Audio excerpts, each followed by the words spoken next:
It started with a call I almost didn't answer. The number was unfamiliar, international, and I hesitated, thumb hovering over the decline button. But something in me twitched, instinct, maybe, and I swiped to pick up. Bonjour, Madame Rivers. The voice was crisp, heavily accented.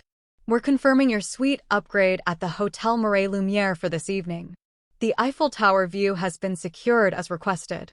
Champagne and floral arrangements will be in the room before your arrival. I blinked. Excuse me? The reservation is under Lana Rivers. Paris, check-in today. You requested a change from deluxe to prestige suite. Shall we place the extra amenities under your husband's card, or continue using yours? There was a beat of silence while my brain tried to reconcile the details. I'm not in Paris, I finally said. There's been a mistake. A pause on the other end. Then, carefully, Madam, your husband, Daniel Rivers, checked in earlier today. Along with Mr. Kyle Rivers, Ms. Jessica Trent, and Mrs. Clarice Trent. He said you'd be joining later. My heart slowed. Kyle, my stepson. Jessica, my sister. Clarice, my mother. I knew those names as well as I knew my own. I gripped the edge of the kitchen counter, the smooth granite biting into my palm. They're there? All of them? Yes, madam. Is there a problem? I managed to thank the concierge and hung up, staring at the wall as if it might explain what the hell just happened. My phone slipped from my hand and clattered onto the counter.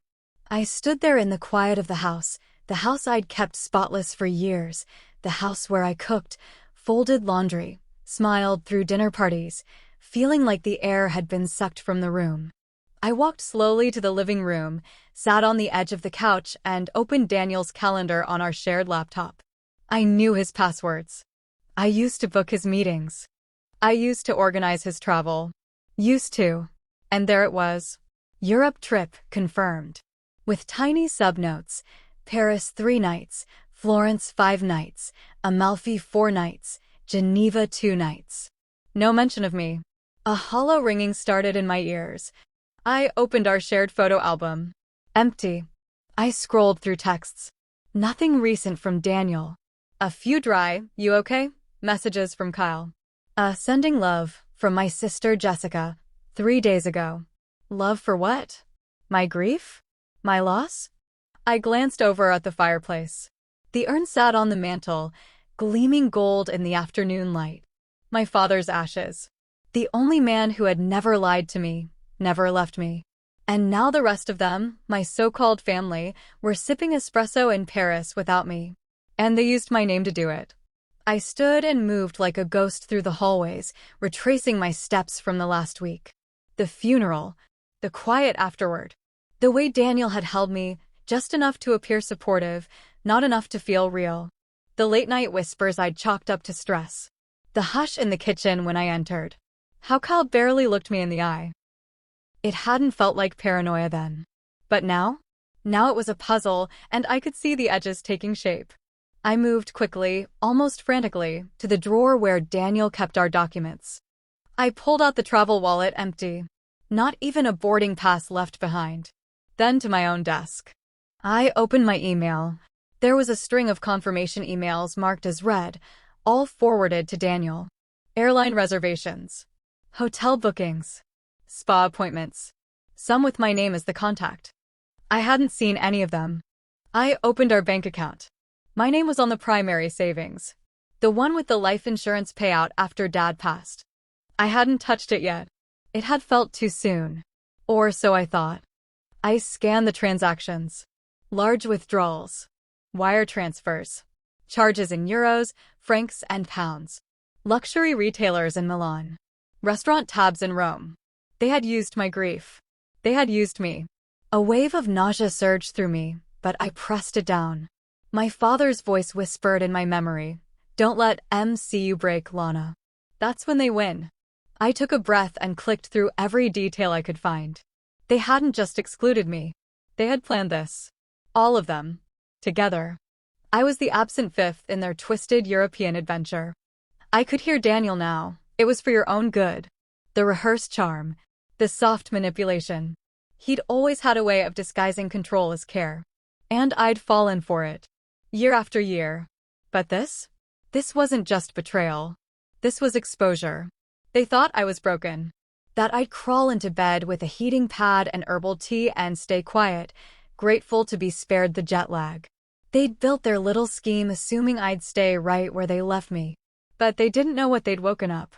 As I stared at the screen, one single thought settled into my chest like ice. They left me behind. And now it's my turn. The note was sitting on the dining table, centered perfectly like it had been placed with care, though the handwriting was unmistakably rushed. Daniel's neat scrawl had been replaced by something less deliberate, almost like he knew it wouldn't land well, but hoped the gesture would soften the blow. I stared at the single line, "You've been through so much, we wanted you to rest." Rest. I read it again, slower this time, feeling the sting of each word. It wasn't an apology. It wasn't even an explanation. It was justification. A poor man's excuse for orchestrating a betrayal that sliced through me with surgical precision.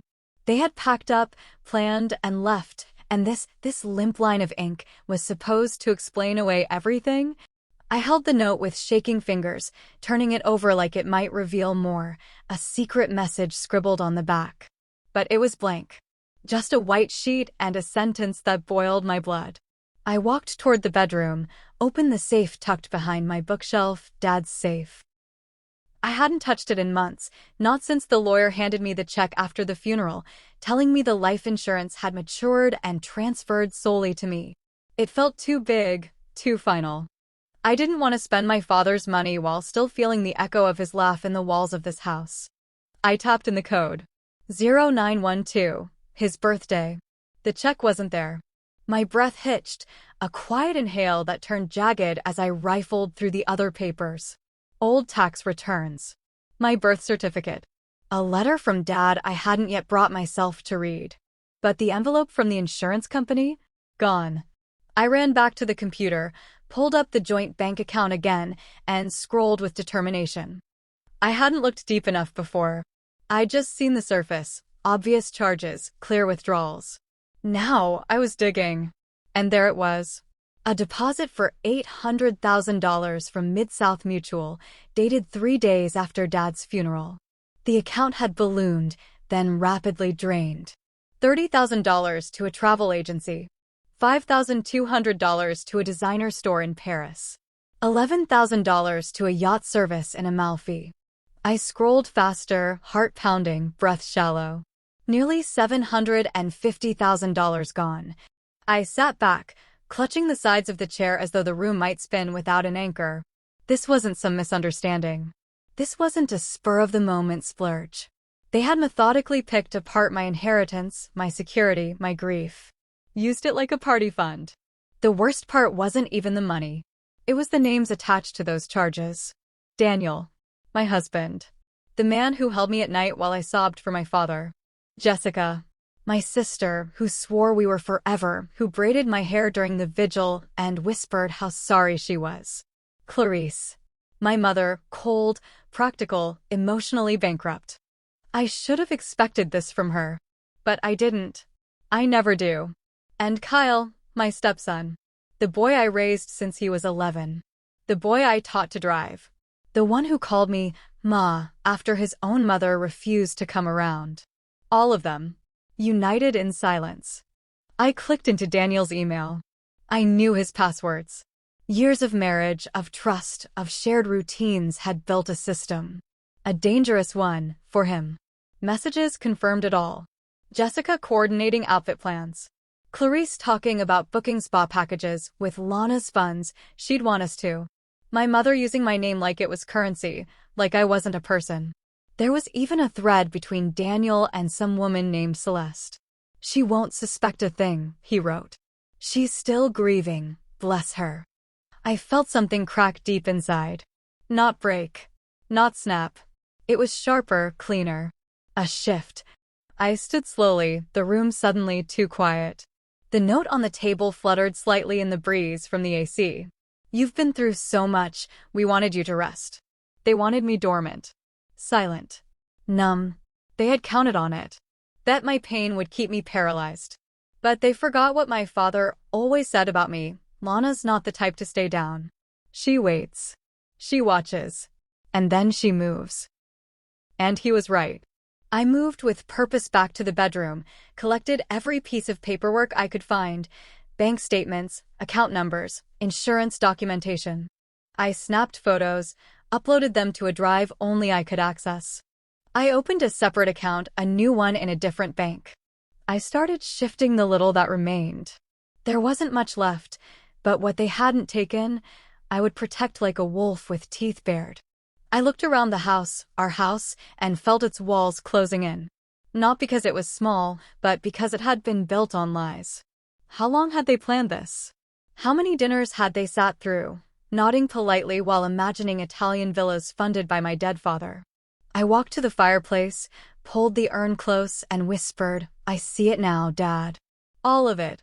And just like that, I wasn't grieving anymore. I was waking up. The glow of the screen lit up my face as I sat alone in the dark, clicking through my financial accounts with mechanical precision. I was past tears now. Past shock. What coursed through me was colder, sharper, like ice under skin. My fingertips trembled as I typed in the login for my credit card account, the one tied directly to my name. The one I hadn't touched since Dad died, because everything felt too heavy. Because I trusted Daniel to handle the bills like he always had. But the numbers staring back at me nearly made me vomit. Total balance, $89,742.13. Pending charges, $12,308.56. And the purchases, Parisian boutiques, Michelin star restaurants, a yacht charter, spa packages, luxury car rentals, were scattered across Europe like breadcrumbs from a cruel fairy tale. Except I wasn't the princess in the story. I was the idiot they left behind in the ashes while they danced at the ball. I clicked into each transaction, tracking every dollar. Some were from the joint account, my father's life insurance money. Others were pulled directly from my personal credit. The audacity was stunning. They hadn't even tried to hide it. Daniel had used my cards as if they were his birthright, like I existed only to be a resource. Even Kyle had charged several thousand to my card, mostly tech stores, gaming gear, designer clothes. My stepson. The same kid who once cried when I showed up to his school concert because he didn't think anyone would come. I'd packed his lunches, helped with homework, cheered him on from the bleachers. And Jessica, my sister. I found a charge from a Florence jeweler. A sapphire necklace, billed to me, shipped directly to her hotel. I could barely breathe. They had gutted me financially, violated my identity. My grief had made me a ghost in my own life, and they used that silence as cover to rob me blind. And now they were sipping champagne, wrapped in silk, sleeping under five-star roofs, parading around Europe like they deserved it. Like I didn't exist. I opened my emails next. I started searching keywords, booking, confirmation, receipt. The screen filled with dozens of automated messages, forwarded to Daniel and then deleted from my account trash. Some came from airline companies, others from car services, restaurants. One stood out, a payment to a travel concierge service in Milan. It included a PDF itinerary. My hands curled into fists as I opened it. 12 pages. A luxury European getaway for 4, Daniel, Kyle, Jessica, and Clarice. Booked over 6 weeks ago. While I was still sorting through my dad's estate. While I was crying myself to sleep. While I was barely able to eat. They used that time to plan how to drain what was mine. I looked around the house, quiet and still. My grief had made it feel empty before. But now? Now it felt violated. Polluted. I remembered the last conversation I had with Daniel before he left. He kissed me on the forehead and said, "We'll catch up soon, okay? Take care of yourself this weekend." This weekend. He hadn't said we were going anywhere. Just vague enough to sound normal. Just kind enough to disarm me. And I'd smiled, grateful he was being gentle. What a fool. I opened one last account, my brokerage, something Dad had set up years ago. I prayed it was untouched. The screen loaded slowly, my breath held hostage in my throat. And then I saw it. $6,982.44. It had once held over $200,000. Gone. Gone. Something inside me unhooked. like a chain snapping. I sat back in the chair, my pulse eerily steady, my thoughts suddenly too clear. They hadn't just stolen money. They had stolen the last thread tying me to the man who raised me. They had spit on everything he left me with. Daniel didn't just cross a line. He obliterated the ground beneath it. I stood and walked back into the bedroom. My reflection stared at me in the mirror, hair messy, eyes rimmed in exhaustion, face thinner than I remembered. But there was something else there now. Something hard and unblinking. A version of me that had been quiet too long. I picked up the framed photo on my nightstand. Me and Dad at the lake house, both laughing, covered in flour after baking that stupid pie that never set. I could almost hear his voice. Always have a backup plan, Lana. Well, this was mine. I would expose every last one of them. Not just to law enforcement. Not just to banks. But to the world, if I had to. Because the moment they decided I was dispensable, they wrote their own ending. And I planned to deliver it word by painful word. They wanted to turn my grief into gold. I'd make sure it buried them instead. The video came to me through an old coworker. I hadn't even seen it myself. She texted, concerned but clearly curious, saying, "Isn't this your family?" followed by a link. I hesitated to tap it. I already knew it wouldn't be good. My stomach turned with something instinctive, like dread wrapped in betrayal. Still, I clicked. It opened to a short video on someone's Instagram story. A rooftop terrace somewhere in Italy, soft golden light falling across a dinner table glittering with wine glasses, charcuterie boards, and too much laughter. And there they were. My mother, Clarice, tipping back a flute of champagne. Jessica, leaning into Kyle for a selfie, both in matching designer sunglasses. And Daniel, my husband, at the center of it all, grinning like a man who had nothing to hide. Like a man who'd just won the jackpot. The caption said, "Trent Rivers European Summer. #family time #luxury living." It took me a moment to realize I wasn't breathing. The camera panned to my mother again. She lifted her glass toward the person filming and said, to Lana, who's probably asleep right now. She would have been so tired anyway. They all laughed. They laughed. And something inside me broke. But not in the way it had before. Not the collapsing grief that stole my breath the day Dad died. Not the confusion I felt when I first got that call from Paris. No, this break was different. Clean. Sharp. Cold. I stared at the screen and felt my lips curve into a slow, deliberate smile. It didn't reach my eyes. So that was it. They were parading through Europe with my money, using my name, toasting to my absence while mocking my exhaustion. As if the pain they inflicted was a kindness. As if they had done me a favor by leaving me behind. I watched the video again, slower this time, noticing the details, the expensive wine, the view of Florence's skyline, the clothing brands I could now match with charges on my credit card. Everything lined up. Every smug, sparkling second confirmed what I already knew. They were proud of what they'd done. And they thought I was too soft, too broken to fight back. But they had mistaken my silence for weakness. My stillness for surrender. I rose from the couch and walked to the bedroom, opened my closet, and pulled down the box where I kept old files, passwords, account information, copies of things I never thought I'd need again. Daniel always said I was a hoarder for not going paperless. Funny. Turns out my paranoia was the one thing protecting me now. I started typing every shared account, every emergency contact, every login. I wrote a list, color-coded and ruthless. I wasn't just going to react, I was going to dismantle the entire system they'd built on my back. I logged into the travel agency they'd used, confirmed with a booking reference I found in one of the forwarded emails. I requested all itineraries, all documents.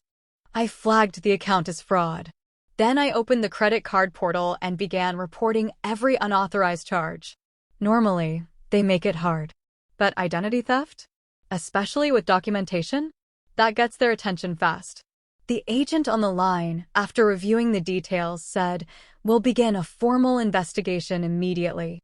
Your card will be canceled and reissued." "Good," I said calmly.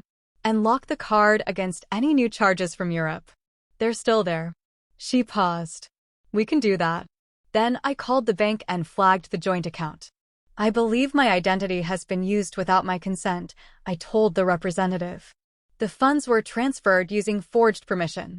He took a report, marked the account, froze it. They wouldn't even be able to buy a baguette now. After hours of work, I finally leaned back and let the silence settle around me. But this silence was different. It wasn't lonely. It wasn't hollow. It was intentional. Powerful. Let them toast to my tiredness. Let them laugh over their champagne. Because while they clinked glasses, I was pulling the floor out from under them. And that, I thought, was worth more than any suite in Paris. By the time dawn broke, I had already finished what I called Phase 1. My desk was a battlefield of coffee-stained receipts, screen grabs, password resets, and flagged charges. Every shared account we had, bank, travel, credit, was now either frozen or drained. I left exactly $7.47 in the checking account, just enough to keep it open and mock them when they checked it in panic. I moved with precision. No theatrics. No rage. Just control. Ruthless, clean, quiet control.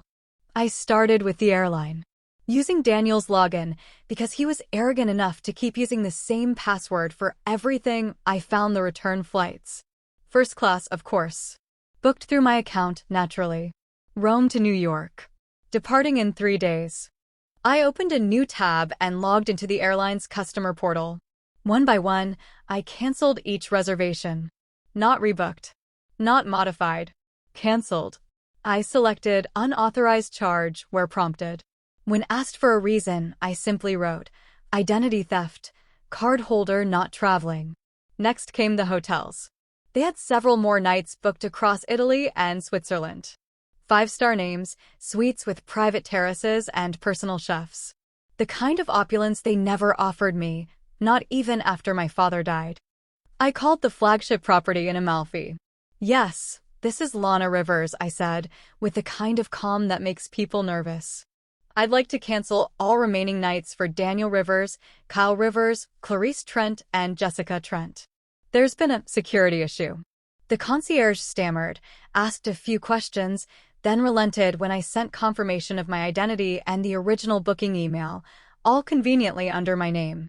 "Oh, and one more thing," I added before hanging up.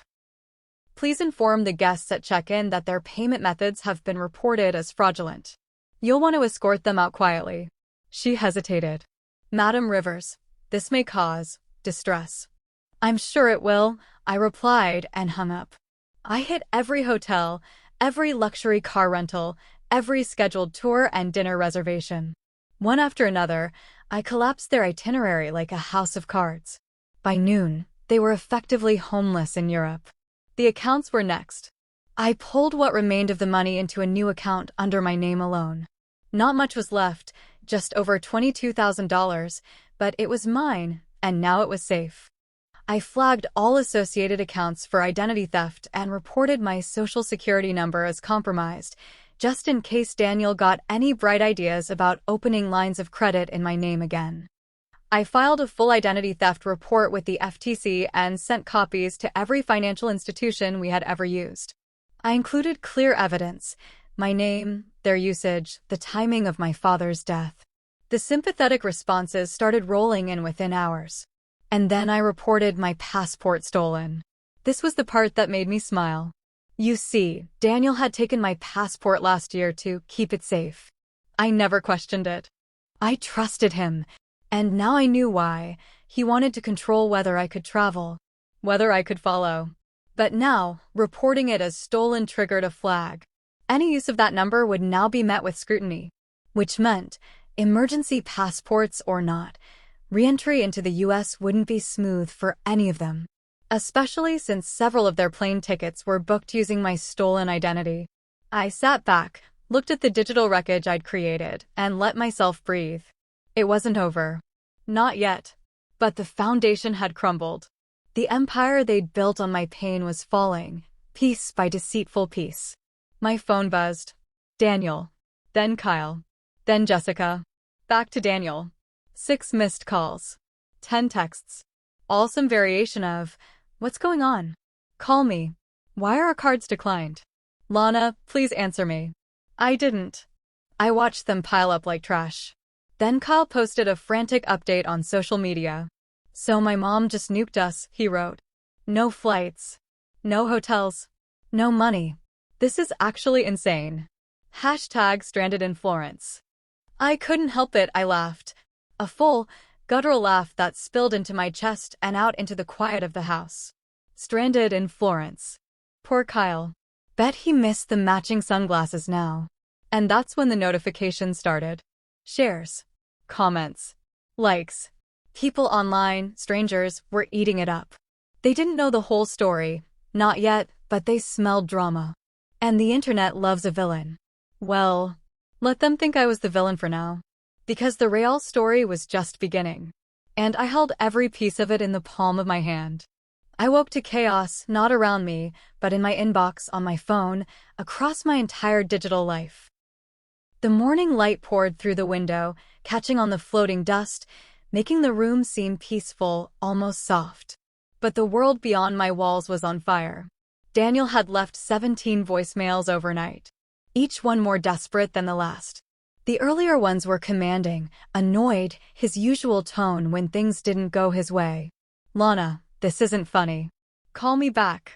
Then came the confusion. We can't access the hotel. They said the reservation was canceled. What the hell is going on? Then fear. My cards aren't working. None of us can get money out. Did you freeze the accounts? Finally, desperation. Lana, please. We're stranded. The kids. Jessica doesn't know what to do. Call me. Please. Just call me. I didn't. I brewed coffee slowly, deliberately, watching the dark liquid stream into my mug like it had all the time in the world. Because I did. I had time.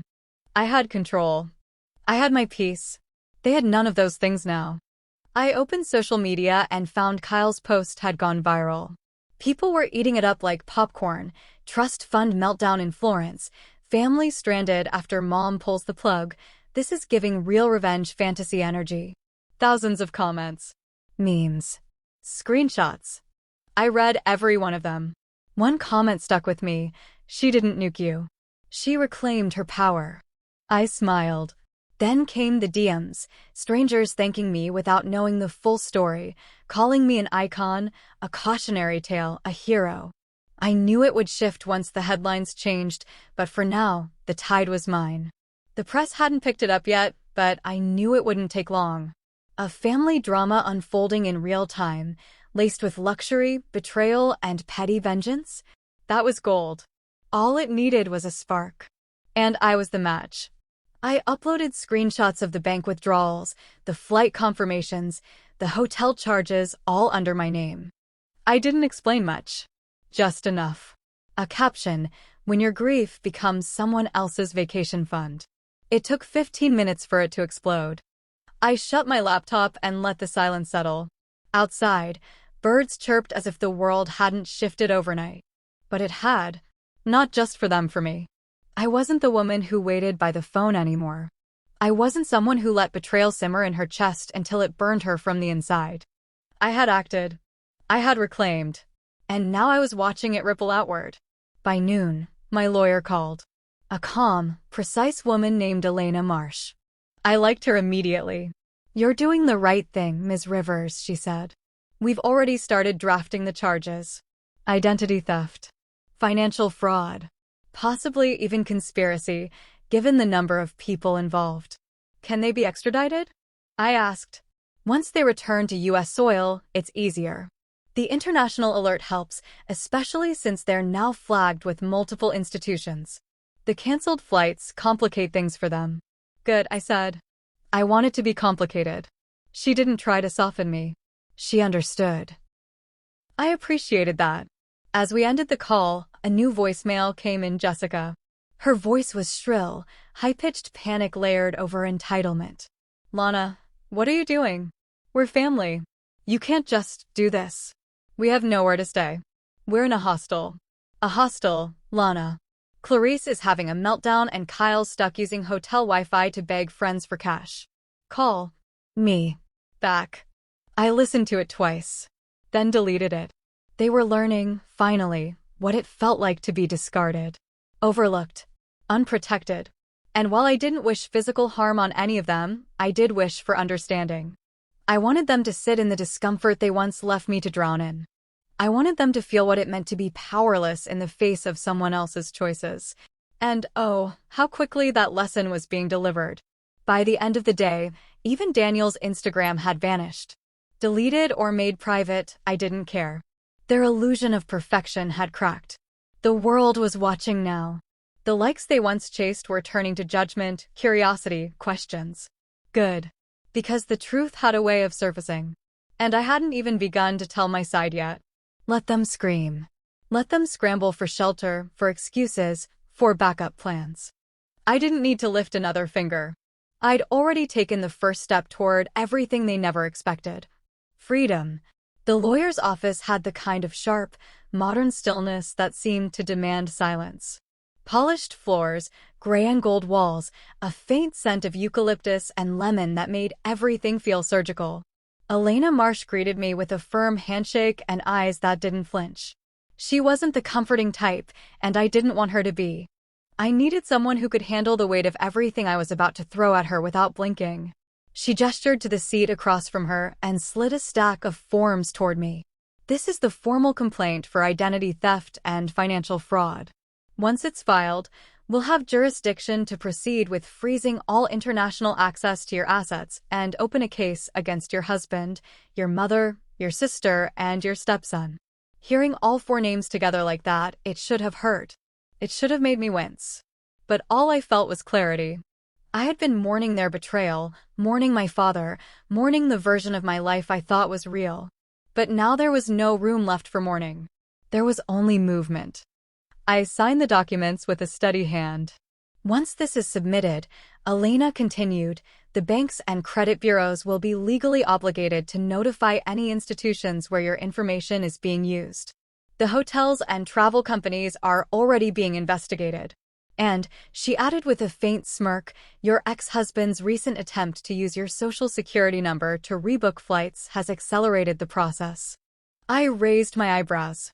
He really tried that? More than once, she said dryly. And then he called pretending to be your assistant. I huffed out a laugh. He never did understand boundaries. He will now. I leaned back in the chair and exhaled slowly. For the first time in weeks, I felt something that almost resembled control. Not peace, that was still far off, but something sturdier than shock. Something I could build on. Elena, I asked quietly, how likely is it that they'll face criminal charges? She didn't hesitate. Very likely. Especially with the evidence you've compiled, screenshots, transaction history, forwarded emails. The identity theft alone carries serious penalties. And if we can show intent and collaboration among them, it becomes a conspiracy to defraud. Good, I said. I don't want this swept under the rug. It won't be. By the time I left her office, I had a folder full of legal documents, a copy of the case number, and an unwavering sense of purpose. I was done being the forgotten one, the woman left behind. Now, I was the storm on the horizon. Back at home, I poured myself a glass of wine, not for comfort, but in acknowledgement.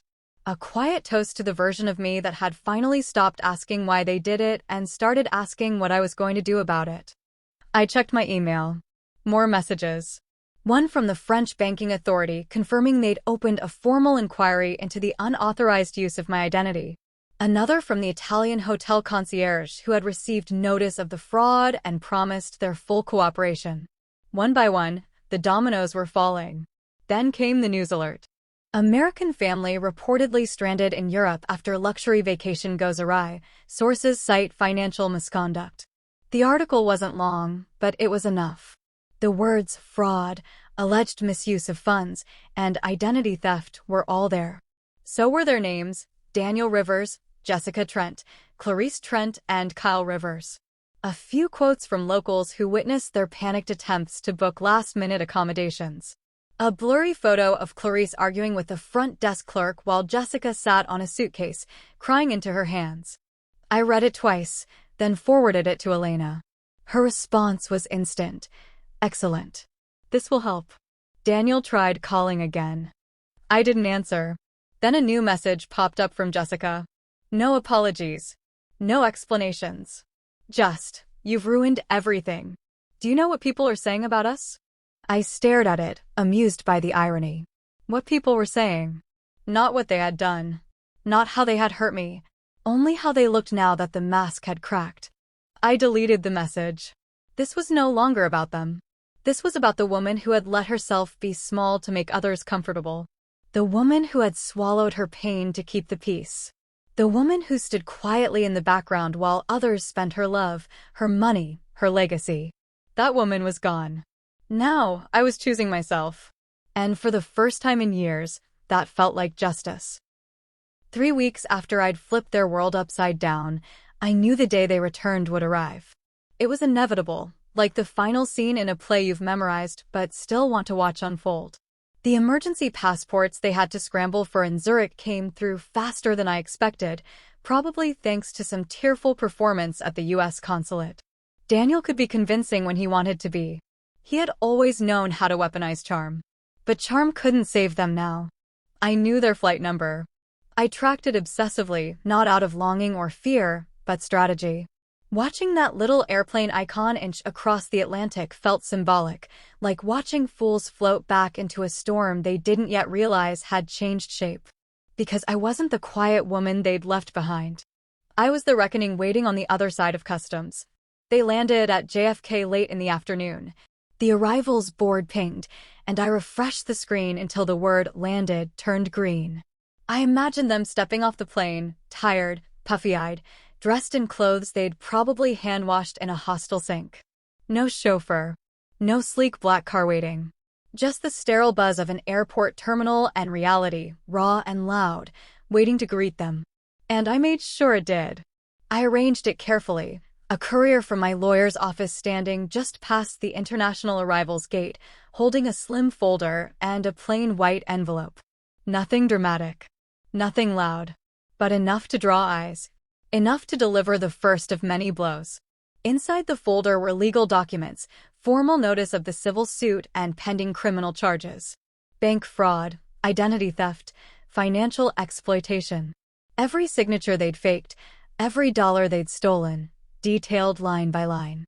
The message was clear. You didn't just leave me behind. You tried to erase me. And now you'll answer for that. The envelope held something simpler. A handwritten note in my own steady script. Thanks for letting me rest. I imagined Daniel reading it first, thinking it was a joke. His laugh, confused and hollow. Jessica snatching it from his hands.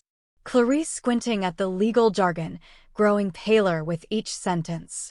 Kyle asking, what does this even mean, while pulling out his dead phone for answers the internet couldn't give. They hadn't expected me to move on. They hadn't believed I could. Because they'd always underestimated me. That was their first mistake. I didn't go to the airport. That would have been a performance, and I had no interest in theatrics. I wanted results. Consequences. Silence in which their own guilt could fester. I stayed home, watching the world turn from my window, sipping tea as messages started flooding in once more. First came Daniel's call. I let it ring. Then a text. Lana, we need to talk. Please. You've made your point. Had I? I didn't think I had, actually. Not yet. Jessica's message came next. This one longer, unhinged. You've ruined our lives. No one will speak to us. The press won't leave us alone. I lost my job. Do you even care what you've done? I stared at the words. And I felt nothing. Because I wasn't the one who did this. They did. They built this house of cards on my pain, thinking I'd be too lost in grief to notice. They booked flights with my name, toasted my absence, emptied the account my father left me to secure my future. They turned my mourning into their vacation. And now? They wanted mercy. But I'd spent too many years extending mercy at my own expense. I wasn't interested in that anymore. Instead, I forwarded the legal documents to the state attorney's office. My lawyer's voice echoed in my mind. The public pressure is helping. The more visible this becomes, the faster it moves. I was finally learning how power worked, and I was no longer afraid to use it. I turned off my phone and opened the drawer where I'd tucked away the last letter my father ever wrote me. I hadn't dared to read it yet, too scared it would be another wound, too scared it would undo the strength I'd spent weeks stitching together. But now I unfolded it slowly, hands steady. "My Lana," it began, "if you're reading this, I'm gone. And I'm sorry. But I need you to know something. Your kindness is your power, but don't let them mistake it for permission. You were never meant to stay small. You were meant to rise." I read it twice, maybe 3 times. And for the first time since the funeral, I cried. Not because I was broken, but because I was becoming whole again. Let them return to the rubble. Let them face the weight of what they did. I was already somewhere they couldn't reach, beyond their control, beyond their narrative, beyond their guilt. I was resting now, and I'd never felt more awake. The lake house sat at the edge of Stillwater pines like it had been waiting for me my entire life. Hidden behind tall evergreens and dense brush, it wasn't flashy or grand, just solid and quiet, the way my father had always been.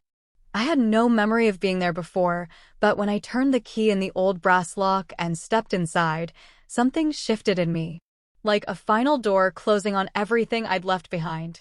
The letter from my father had included the deed, tucked beneath a note written in his neat, slanted handwriting, "For when the world stops feeling like home. Let this be yours." And now it was. The moment I stepped onto the creaking wood floors, I breathed in deeply. The scent of aged cedar and faint smoke from long-extinguished fires wrapped around me. Light filtered through gauzy curtains, catching dust motes that danced lazily through the air. Everything felt untouched, yet familiar. Like he had planned it, down to the last detail. I spent the first few days in silence, cleaning the place by hand, room by room. Not because it was filthy, my father had kept it in good shape, but because I needed to scrub the past out of my bones. The work was meditative. Stripping old sheets, opening windows, scrubbing countertops that had gone unused for years. I lit candles. I rearranged bookshelves. I unpacked slowly, as though each item I set down marked another piece of myself returning to life. I didn't speak to anyone. Not Daniel. Not Jessica. Not my mother. Their messages continued to pile up in my inbox and voicemail, a digital landfill of guilt and entitlement. I let them rot there. I had nothing left to say to people who had used my love as currency. People who had taken and taken until I was nothing but a silent figure in the background of their joy. They hadn't checked on me since the airport ambush. Not when asked how I was healing. They only wanted to talk about what I'd done to them.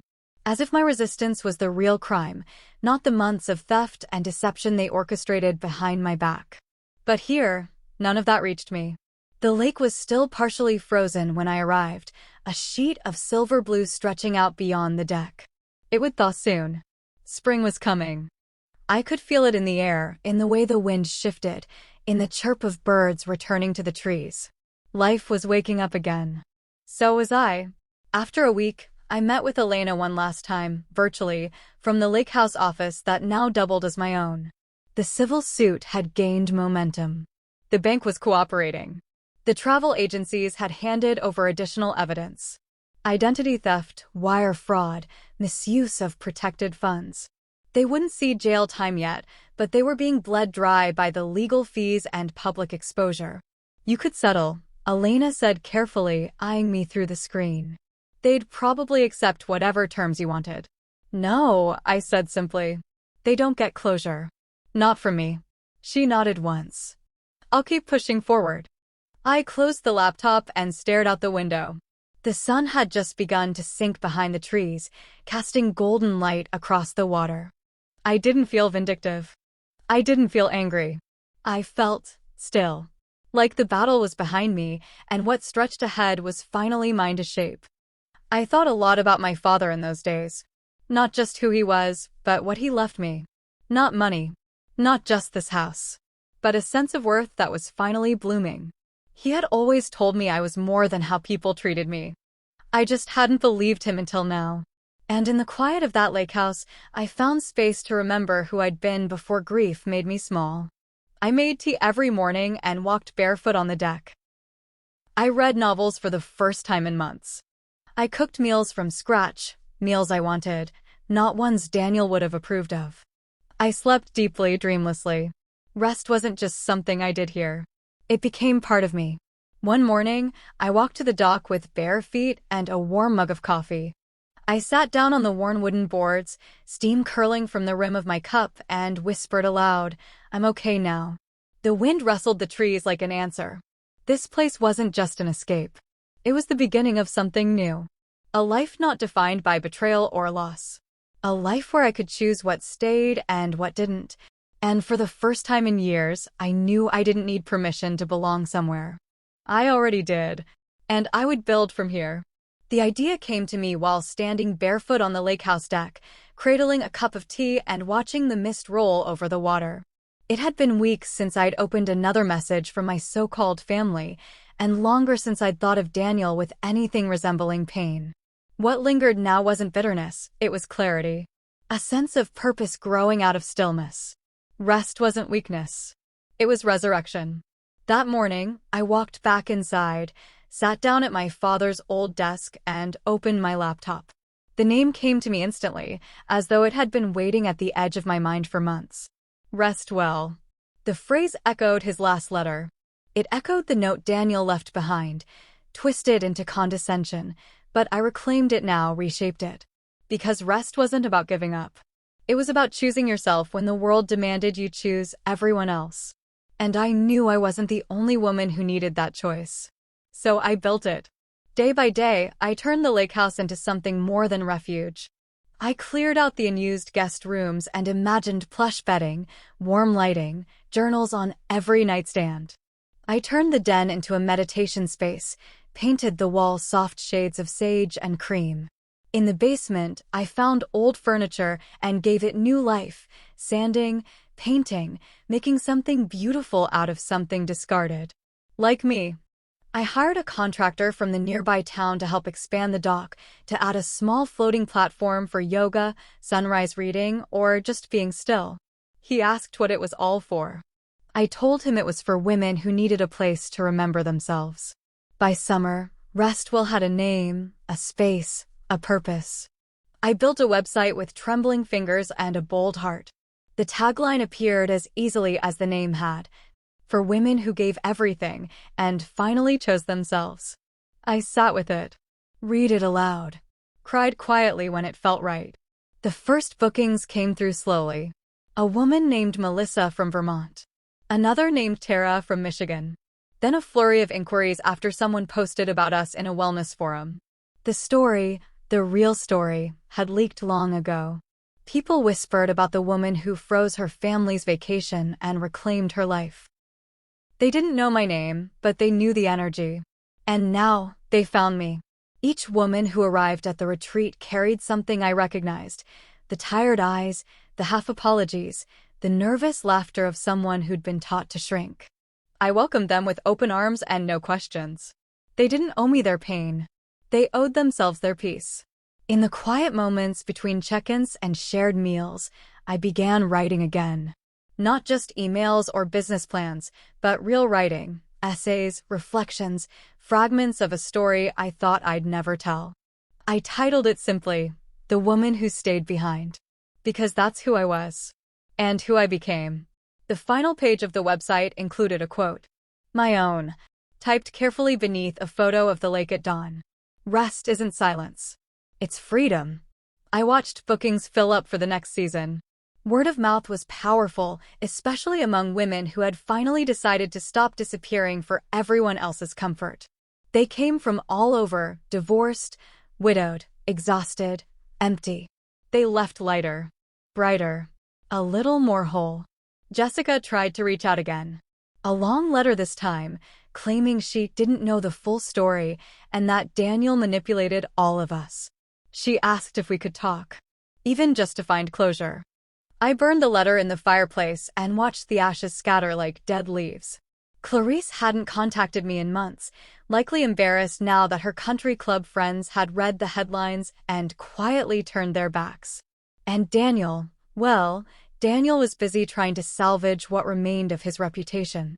A financial advisor with frozen assets wasn't exactly appealing. His firm quietly removed his name from the website. I wondered if he still dreamed of Europe, or if his nights were now filled with the sound of slamming doors and legal threats. I didn't care either way. This wasn't about revenge anymore. It wasn't even about them. It was about creating something from the wreckage, building a new world where I was not only allowed to rest, but encouraged to rise. And I did. One morning, as golden sunlight poured across the floor of the kitchen, I stood barefoot again and thought of my father. Of everything he gave me, not in dollars, but in wisdom, in strength, in silence that taught me how to listen to my own voice. I whispered, "I kept it safe, Dad."